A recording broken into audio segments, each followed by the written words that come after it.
A Fox News alert, and once again the astounding news that the FBI has decided to reopen the investigation into Hillary Clinton and the missing emails on her private server. Let's get back to Jamie Weinstein from the Daily Caller, also host of the Jamie Weinstein podcast. The New York Post is out with an article that might be related, might not, but it says that Clinton's missing personal emails might actually be out there, that a technician at Platte River Networks, the agency that she had hired, or her husband had hired to handle that personal email server, transferred all of those documents onto a Google email address, but the FBI never subpoenaed Google to find out if those documents were available. So, this could be part of the new developments, the new information the FBI says it has developed with regard to the Clinton email investigation. Yeah, that could be the angle. I was thinking that perhaps, through these leaks, they discovered that perhaps it showed that Hillary Clinton knew more about what was going on than she said during her FBI interview. Maybe they have a perjury case there. There's so many different angles that this could be. But as I said earlier, it's hard to believe that the FBI James Comey would open this case 10 days before the election unless there was something there that was significant.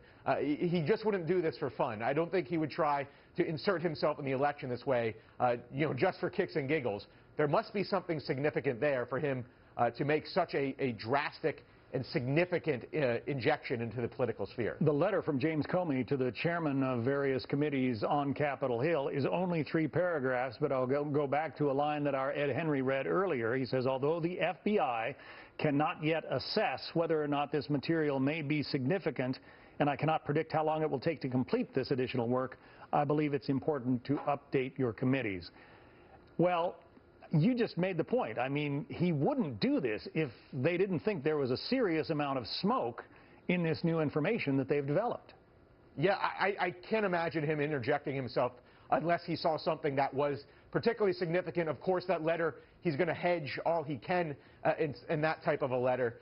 When I originally was coming on here, John, I was going to talk about all the electric metrics, and it looked bad for Donald Trump. You didn't see how he could actually pull together a coalition to win this thing. This is the type of thing that might shift people's opinions. This might put him back in this electoral game.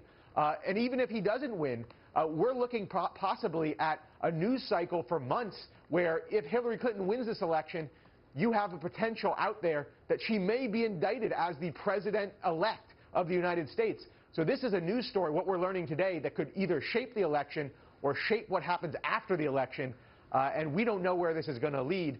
But it is going to, I think, going to captivate news programs for a long time to come. Carl Cameron, who is covering the Trump campaign, says that he will talk about this reopened FBI investigation at his first event, which is actually scheduled to get underway any minute now.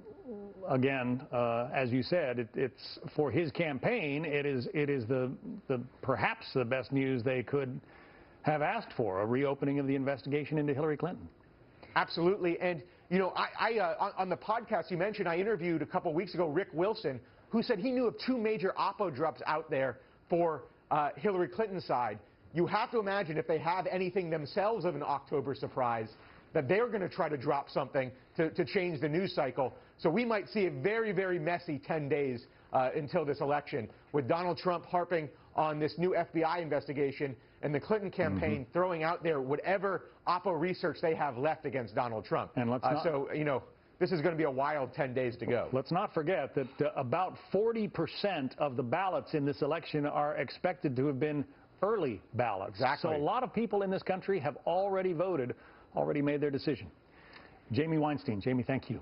As we're taking General Flynn in Manchester, New Hampshire, a reminder, we'll go back there when Donald Trump steps to the podium. He is expected, as John just mentioned, to talk about the reopening of this investigation. Also want to set the stage for you that around 2:15 Eastern, so in about 45 minutes, we expect Hillary Clinton to hold a rally. She's going to be doing that in Iowa. So these candidates are off and running. They're moving around. In the meantime, we're sorting through some of the news and getting some fresh reaction. Ed Henry's back with us with some new information from the Hill. Ed? Jenna, good to talk to you again. The House Judiciary Chair Bob Goodlatte has now put out a statement talking about the impact and the significance of this, saying in part, quote, the FBI's decision to reopen its investigation into Secretary Clinton reinforces what the House Judiciary panel has been saying for months.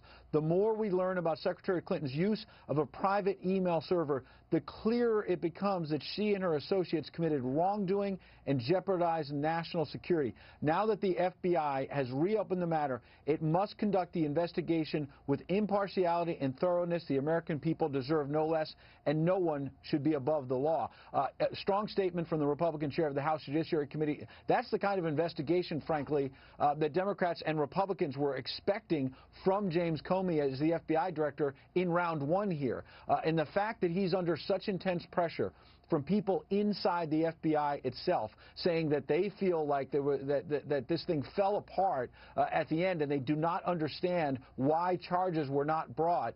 This is now the worst of all possible worlds for the director of the FBI. Supposed to be a non-political position. It's a term that goes longer than presidential terms, so that Democrats and Republicans are not supposed to be influencing the FBI director. But you see him there. Remember, this is the man in the Bush administration, for context, who stood up to President Bush's inner circle when they were pressuring him to continue the wireless surveillance program that he believed should not continue.